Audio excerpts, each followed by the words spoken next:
Okay, for sure, man. Now, you know, like I said, I was introduced really to your music through that song Blasphemy, you know what I'm All saying? right. And since then though, I've literally, just been going through all your music. I'm like, damn, dude is talented as hell. He's singing, he Thank you. doing hooks, he's rapping. And I'm like, damn, like and it seems like it's so seamless. It's like you're not trying too hard. Sometimes cats be trying too hard. So I was like, man, Okay.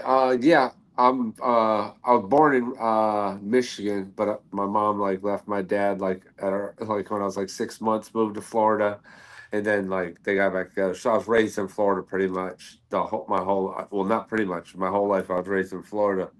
Um, but we were brought up on like my dad was very strict, so we're brought up on a strict regimen of music. It was like country and like they listen to like the old rock and roll, Deep Purple, Led Zeppelin, all that stuff.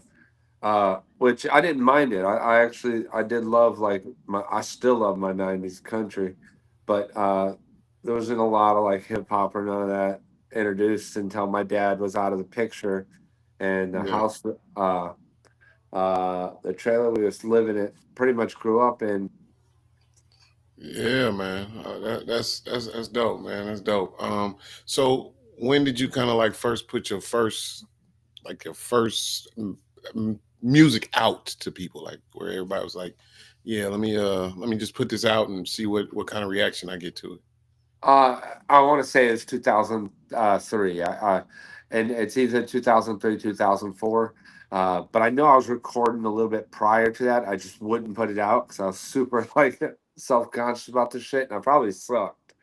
But my first album was called Southern Accent, and sorry, y'all, man, I still got my voice all fucked up. It's all good.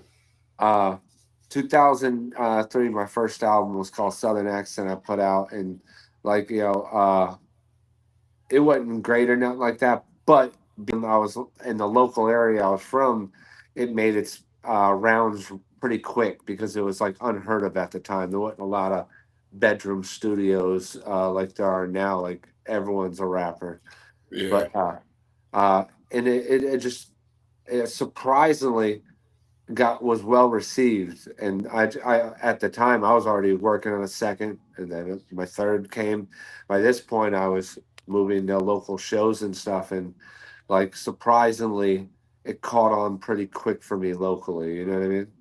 yeah. Okay, okay. In that Brookfield area, you were saying where you were living. Yes, yeah, and then like our closest like spot where we're doing shows is Tampa, of course. We had several open mics. We have there's one open mic that they have that one of the open mics that got me started that is still to this day a functioning event they do every week. Okay. Yeah. Now, so when did you start blending? Did it always start with the country blend, or did it kind of Oh yeah, morph into that? First album Southern Accent. I had a song called "Born in a Trailer." I had damn, I don't know. I, I know it's you can find them if you dig through the internet. They can be found, and I pray to God they don't, because these albums were terrible. But like yeah, any type back then I wasn't doing my own production at all. I didn't. I just recently in the past couple of years started doing my own production, but it was hard to find producers to get you like country influenced stuff. So a lot of the stuff was like you're sampling old southern rock or you're sampling old country songs. It was hard to find producers that were doing custom guitar work in their thing, but there's still ones out there, just not as frequent it is as it is now. But yeah, first album Southern Accent had country rap songs on them. My second album, Empty Cans Under the Steps, the main song on it was like basically a country rap song.